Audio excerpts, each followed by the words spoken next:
What is good, people? Hope you're well. I hope you're enjoying the start of a long weekend, of course, with the bank holiday on Monday. Football season is all over the place, isn't it? A crazy weekend yet again with some results that not a lot of people would have predicted. Certainly not score lines, anyway. Some score lines that certainly Super Six would have loved today, because I don't believe there'd be many people that would have predicted that this weekend, particularly for this Saturday. Great games ahead of us tomorrow as well. Obviously, Manchester City are playing Sheffield United, and the big one that is Liverpool Newcastle. Today we saw a lot of football, and the Arsenal game was one that, of course, people are going to be talking about. And that's what we're here to discuss.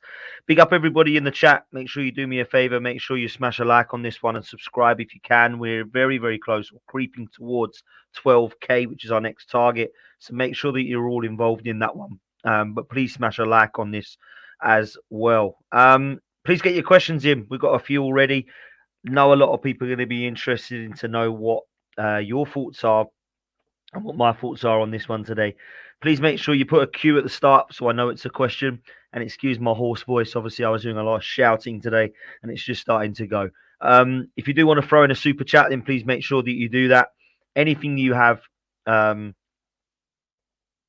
question wise, please make sure that you draw my attention to it by putting the letter Q at the start of it, and then we'll go through them. Well, today didn't go to plan, did it?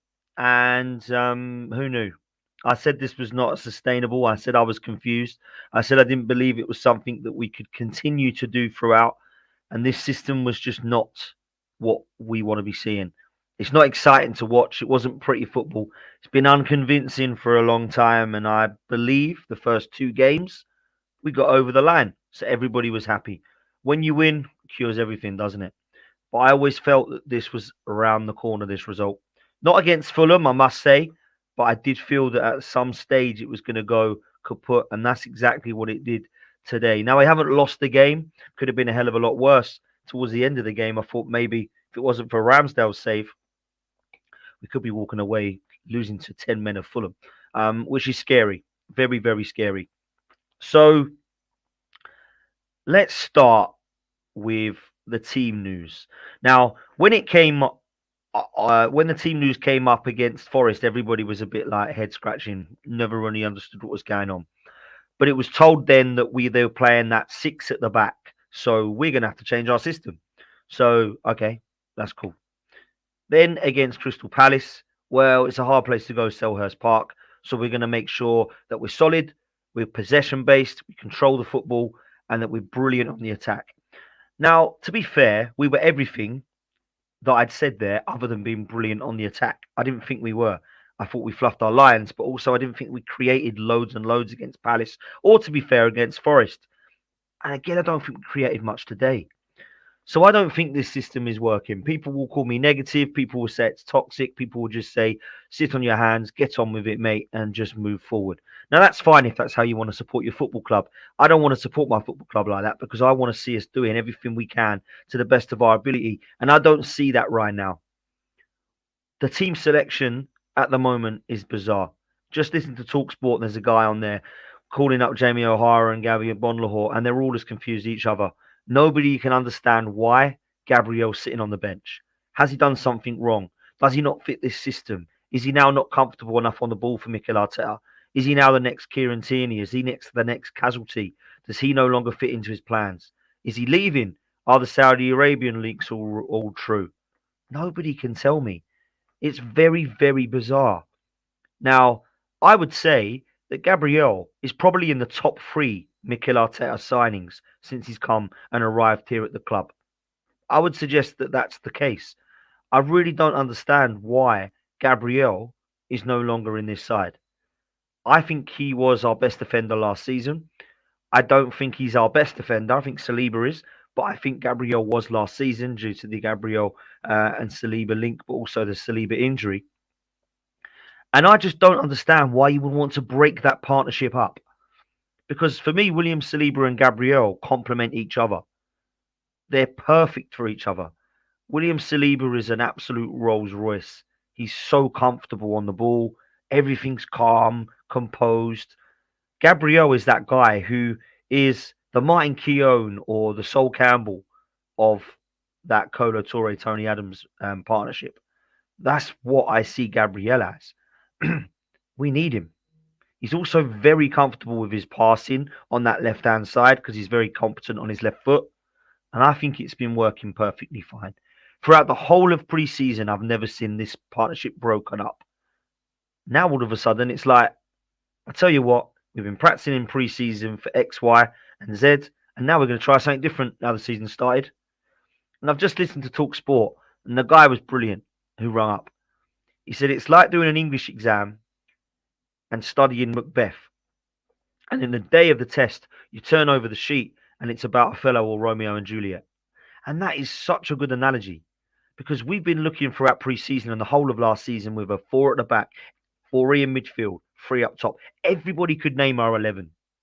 Everybody could name our 11 now, but he doesn't play it. Everybody knows Ramsdale's the keeper unless Raya decides to come in. Everybody should know our back line is Zinchenko left, right back White, and then obviously Gabriel and Saliba in the middle. Everybody's crying to see a trio of Partey, Rice, and Erdegaard. And everybody wants to see the three up front of Saka, Martinelli, and Jesus when he's fit, and Eddie or Trossard while he's out. But we haven't played that once. We haven't played our midfield trio once. We haven't played the partnership with Gabriel and Saliba once. He's broken up these partnerships.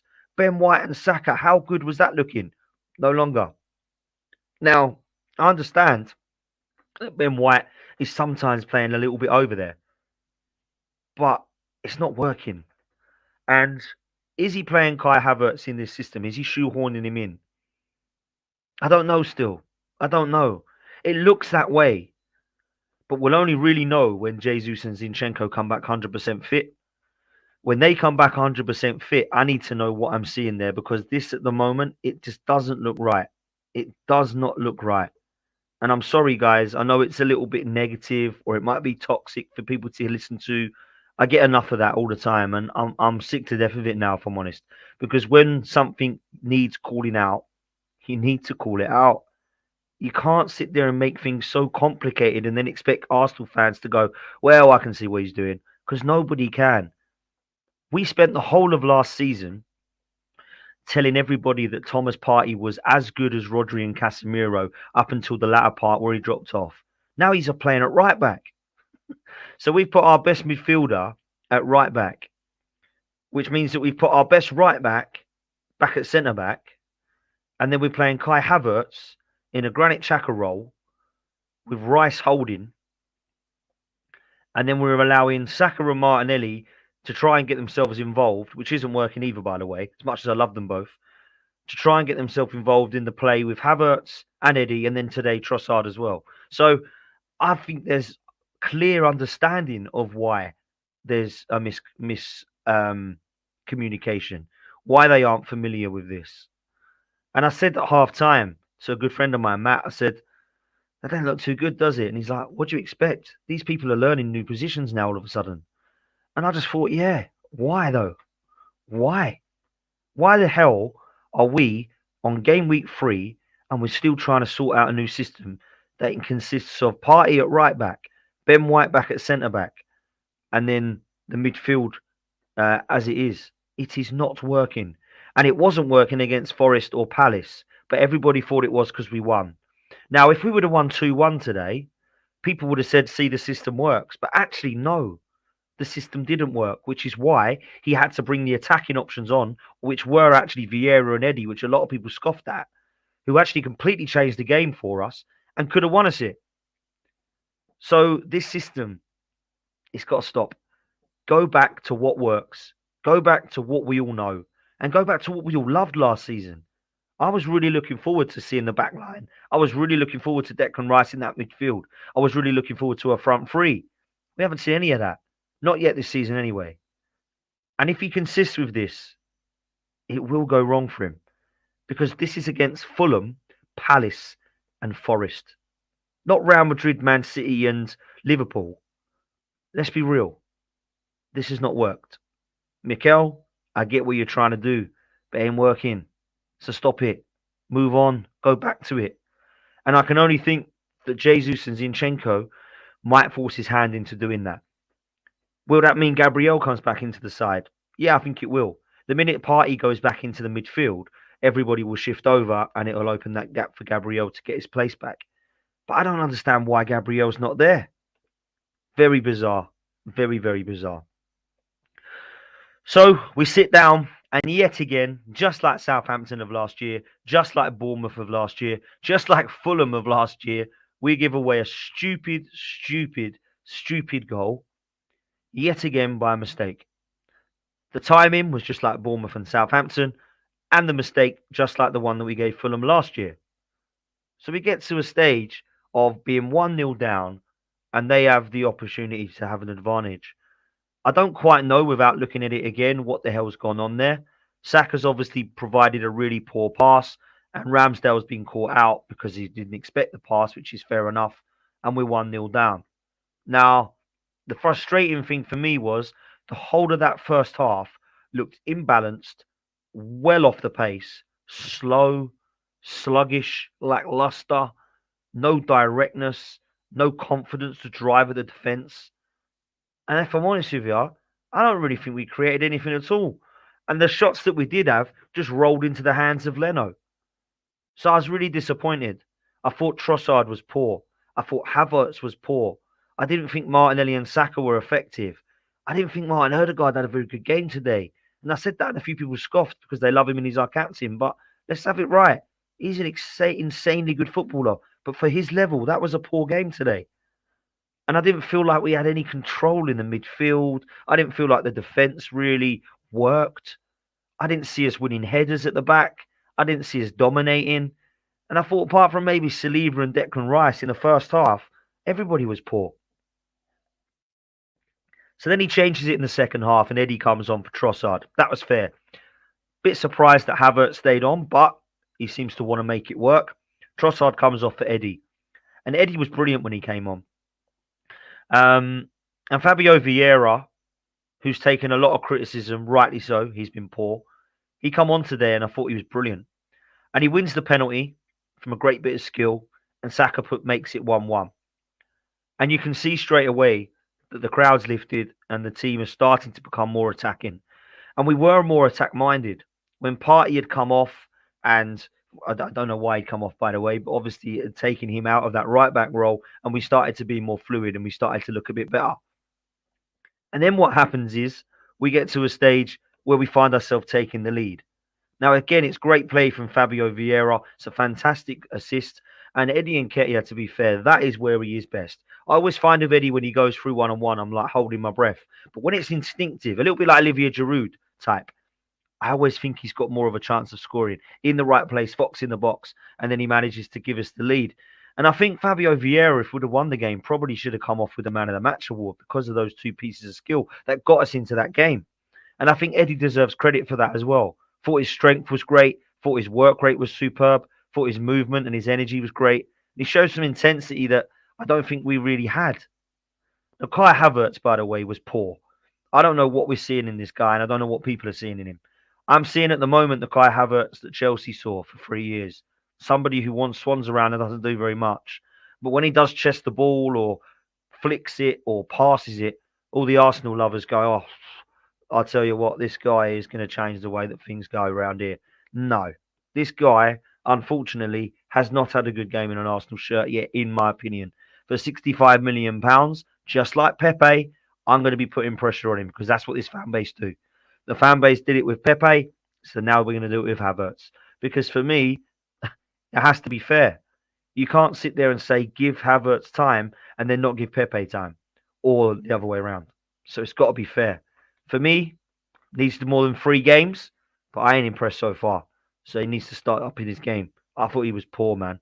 I thought he was absolutely poor. And I don't see him as a number 8. I don't really know that I see him in this Arsenal side. And I never saw Havertz as a starter. I always saw him as a squad player. I always saw Kai Havertz as a squad rotated player. That if perhaps Odegaard couldn't get in the side, that he might get a look in. Or if we did need a different option, dimension up front, then he might play up front. I never saw him in the Xhaka role, ever. Declan Rice is the Xhaka. Partey should be the DM. And Odegaard, the attacking. That's the way I see it, man. Herman says, do you still trust Ramsdale? But is he weak at his near post or is it just me? I need to see the goal again. What I didn't like, whether he was weak or not, was his footing was all wrong, and he's running back, chasing back. He just looks clumsy. Now the good thing is, um, Raya's there if things were needed now, so we've got the goalkeeping competition. But I wouldn't be dropping Ramsdale just yet because do you know what? He actually kept us in the game. Right at the end, he makes a brilliant save. So for me, it has to be that goalkeeping staying in there. I wouldn't be changing it right now at all. So we look at that. Um, I personally feel as well that there was some problems today with our pace. And normally with players like Martinelli and Saka, you see that. But it wasn't until Zinchenko came on and Vieira and Eddie that we started to see that tempo lift. And that was worrying for me because we don't normally get that. We normally get quite a lot of the pace and power with an Arsenal side. This is a recognisable sign for Arteta's side anyway. Press, 100%, giving it all, tempo, high paced, drive at the defenders. I never really saw that today. And I don't think we created much. And Arteta said in his press conference that we should have scored 5, 6, or 7 today. And I thought, why are you saying that? We didn't create 5 or 6, 7 chances which should have been goals. We had a couple of shots which rolled into Leno's hands. Come on, be real. Poor, really poor. So that's the way I see it. We're conceding stupid goals. And then when we get 2-1 up, we concede another stupid goal. Saka's not marking Paulinho. It's superb by him to just get what he can on it. But let's be real. We got exactly what we deserved today. Exactly what we deserved. And there is no way that any Arsenal fan can sit on here and say that Arsenal deserved to take 3 points. We looked comfortable. We were convincing. And it was a walk in the park. No, it was not. We never looked comfortable. We've not looked convincing this season yet. It was not a walk in the park. It wasn't a place that I can honestly speak from my heart and go, how do we not win that game? Come on. Like, let's be real. Let's actually be real. What is Mikel Arteta doing? Now, people, I saw in earlier in the chat, oh, Dan can't wait to have a go at the manager. I will have a go at the manager today, thank you, because he got it wrong. Yeah, and I'll praise him when he gets it right. And I've had to do that a lot last season. He got it wrong. Who knew? I did say this. This was going to come. This was always going to happen. I've said you cannot continue to play Thomas Partey at right back. Against Palace, when he went into the middle, we controlled things. Jorginho came on against Palace. I thought it was great. What did we do? We said, come on, Palace, come and have a go at us. What did we do today? The same. 2-1. They've got 10 men. We'll just sit back and try and hold on to this, thanks. They get a corner. We give a stupid corner away, by the way, and then they score from it. It's honestly, this is worrying. Everybody around us looks poor, apart from one team, Manchester City. Could this be right? Could LB be right? He said, I think we're going to win the league comfortably this season, probably into double figures. I said, no chance. But the way we're playing at the moment, it doesn't look convincing, does it? And I don't see Sheffield United getting anything off of Manchester City tomorrow. So again, they're going to be the only team on 9 points. And us, West Ham, Spurs, are going to be on 7. It's worrying. It's worrying. It's worrying. Let's take some of your questions. Please get your questions in. Make sure that I am aware of them. Chaitanya, big up yourself. He says, Danny, are you concerned with Zinchenko, losing the ball a bit too easily? Whenever he loses the ball, we seem to concede. Now, listen, Zinchenko was class when he came on. I thought he'd give us the tempos as needed, and I thought it was the energy, and I definitely thought the system was a lot better with Zinchenko on the pitch. He has to play for me now. When he's fit, he has to play left back. But you're right, defensively at times, he can lose the ball and give it away a bit too easily. But I think when he's on the ball, he's very comfortable normally. And the drive forward and the way that he is on the ball, I think is one of the biggest assets to the club. So I do like Zinchenko at left back on that role. The good thing about Zinchenko being there, what happened was Partey come off. That means he will not be playing Partey at right back if Zinchenko starts. And that's why I'm praying that he does that and he does start, because it has not worked with Partey there. So he needs to get back into the middle. This one comes in from Dr. Seymour, who says, how long do we have to keep putting up with this nonsense from Mikel? He's not Pep. He'll never be Pep. Please sack him before Gabriel, Smith-Rowe, Trossard and Partey leave. Now, people might think this is harsh and over the top. This is his opinion. Dr. Seymour Butts, fair play to you. He isn't Pep Guardiola. I don't know why people compare him to him. I don't know why people compare him to Klopp. I don't know why people compare him to Wenger, George Graham. This guy has not won anything yet to be compared to managers like that. We don't compare Graham Potter to him, do we? We don't compare Eddie Howe to them even. And he's probably done. We didn't compare Emery to them, and he's won more in football. So let's stop with this nonsense. We don't call people mini peps, right?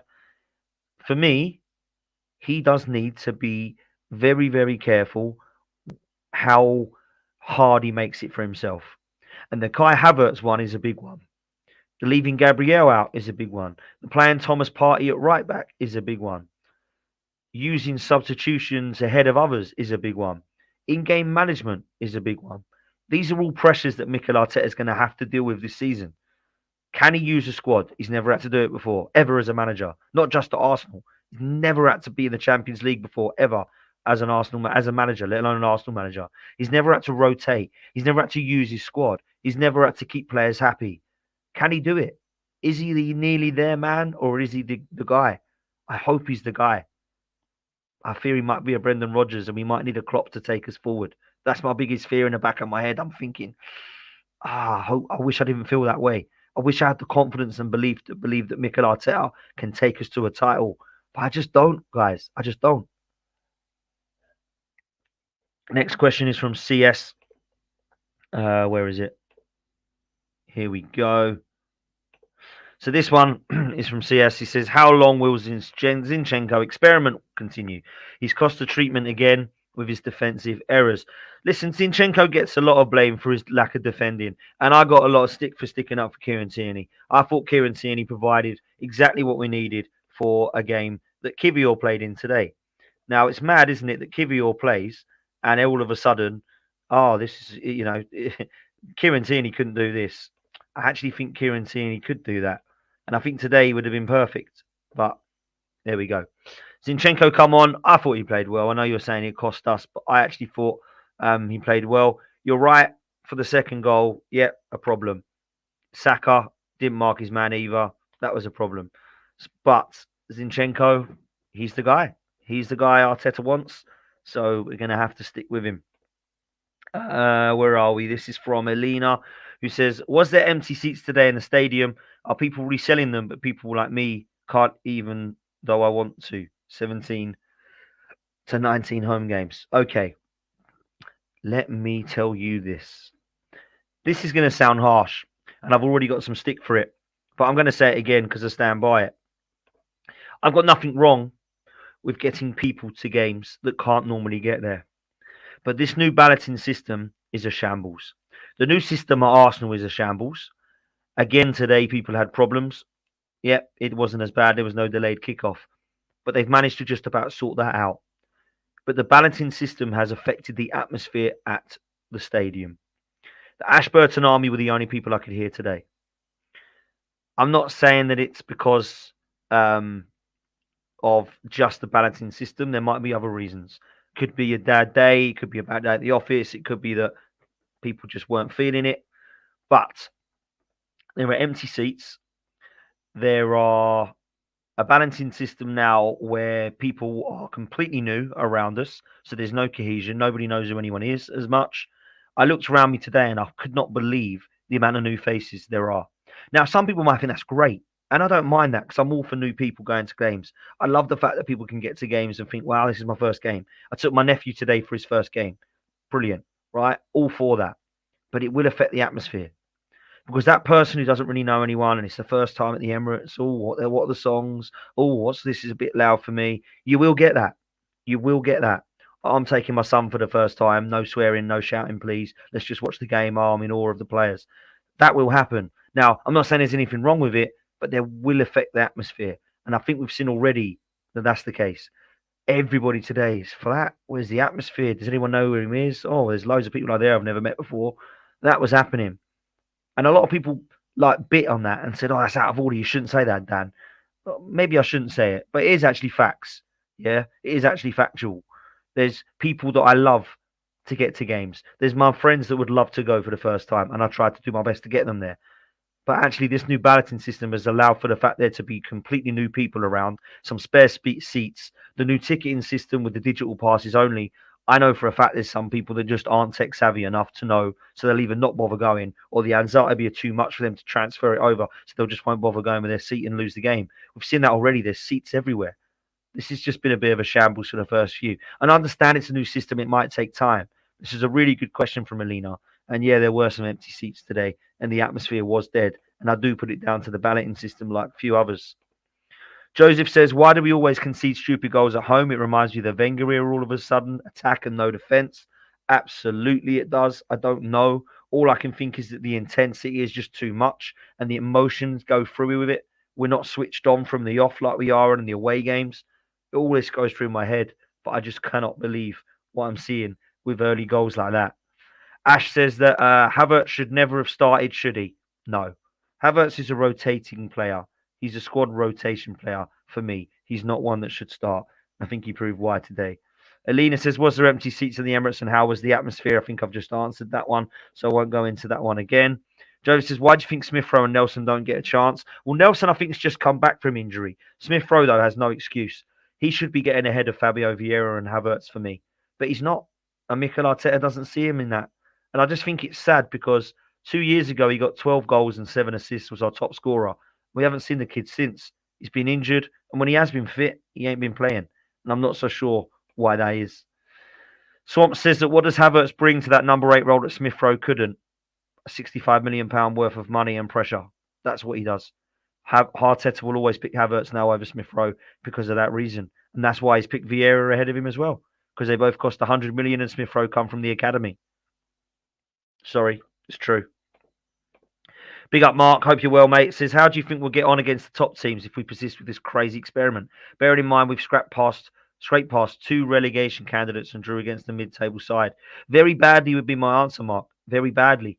As I said to you, do you know what's mad? I'd actually understand if we were going up against Man City or Real Madrid or Bayern Munich and Liverpool at Anfield. I'd understand if you wanted to try something different.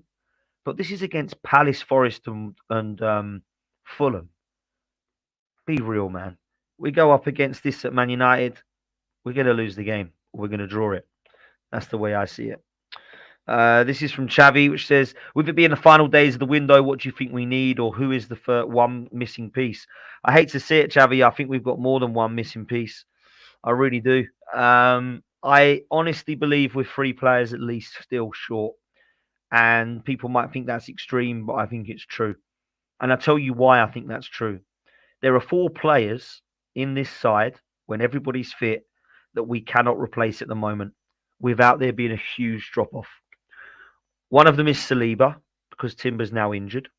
So unless we keep Tomiyasu fit the whole season, which we've never yet done, we're back to Ben White playing right back and a hole in the middle. Kivior, probably your best option there. A left-footed centre-back playing at right centre-back. So Saliba's one. Declan Rice is another. Because if Declan Rice gets injured, who can play in that role that's defensive-minded? Havertz isn't defensive-minded. Smith Rowe isn't box-to-box. Vieira isn't box-to-box. So we'll have to play Partey there and Jorginho there. Or we'll have to play El Neni there. We need somebody else. So Saliba and Rice cannot get injured. Saka, he cannot get injured.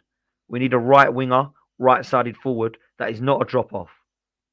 And centre forward, Jesus. Now, you might say that we need a striker and you don't have to worry about the right side because Jesus can cover it. You might say that we don't need a box-to-box midfielder because Jorginho and Partey can both play there. And you might say we don't need a centre-back because Rob Holding, who's going to go, we don't need anymore because we've got Tomiyasu, Saliba and Ben White who can all play there. That's fine. But that is extremely weak and squad's thin. Yeah. Lack of squad depth was the reason that everybody spoke about us having issues to win the title last year. So it's going to be the same again, I'm afraid, if we go down this route. I'm not going to have that. I'm not going to sit there and start explaining to people why I've said that this window last summer was a 6.5 out of 10, and everybody told me it was a 9, and then in the same breath said, well, we didn't win the league because of the lack of squad depth. Come on, like really? You've just give it a 9 out of 10. This window at the moment is very similar to last summer. Jesus and Zinchenko put it up to around about a 6.5 to 7, and that's what I'm going to give it this go. Timber and Rice give it a 7. Havertz, he's not for me. David Raya, good squad depth. This needs to be an 8, 9, or 10 window at least. Actually, it needs to be a 9. It needs to be a 9 or a 10. And at the moment, the only way we're going to make that a 9 or a 10 is if we go and get the players we need. And I think it's justifiable for me to question whether we've got the right amount of players in or not here. So that's the way I see it. Let's look at some more of these questions. I'm trying to get through as many as I can, but I am going to miss some guys because we're running out of time. A match of the day is about to start. With Timber out, do you think we should get a loan player for left back backup? I'm not so sure we need left back backup because we've just sold one in Tierney, but I do think that we'll probably look to get Asimican in or somebody like that who can play right-sided. Is Smith Rowe? Yeah, Ali, I don't know, mate, but it's not looking good for his career, is it, at the moment? And he says, why has this manager put Ben White back to centre-back when he was one of the best right-backs last season? It's madness. I thought 2 right-footed centre-backs was no, according to the Superfans. Also, you're absolutely bang on. We've got 3 right-sided centre-backs playing now, and everyone said, oh, they have to be left-footed. They have to be right-footed and left-footed. Ben White, unbelievable right-back, now plays centre-back again, where he's not as effective. Very bizarre, man. I don't get it. Mr. Miyagi says, do you think Gabriel will be the new Tierney, frozen out? I really hope you're wrong. I'm really hope it isn't the case. I really do. It's mad. It is mad that Gabriel's not playing. And G. Weber says, has Kai done enough to start the next game? No, he has not. I'm sorry. I don't want to start being cruel, but I think sometimes when you're in a situation like this, we have to be realistic and we have to be a bit ruthless. And I just do not think that Kai Havertz fits in this side right now. He's not doing enough for me. JFO says, why did Arteta play the team against City in the Community Shield that we all know is our best team, besides Havertz up front for Jesus, and play well, then completely bin it from the first game? JFO, facts. Why? No one knows this. We didn't play any of this in pre-season. So why do it now? An experiment for when the season starts. It's absolutely crazy. Stu Watson says, do you think our best formation would be 4-2-3-1 and change Havertz for Gabriel, put White and Partey back in their real positions? I'd use Havertz as a sub for Saka when needed. I'd use Havertz as a sub. That's absolutely fine. Smith Rowe, Vieira, Havertz, Eddie, Trossard, all that. If you want to go with subs like that, brilliant.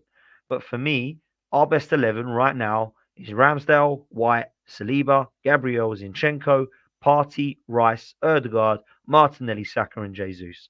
And if we don't play that 11 against Manchester United, I'm not going to sit there and lie to you guys. I think we could be in trouble. And it's not because I think Manchester United are great, because I actually think the opposite. I think they're shocking. But that goes out the window in a game like this. They're desperate for a win, man. They're desperate to win against a big side like this.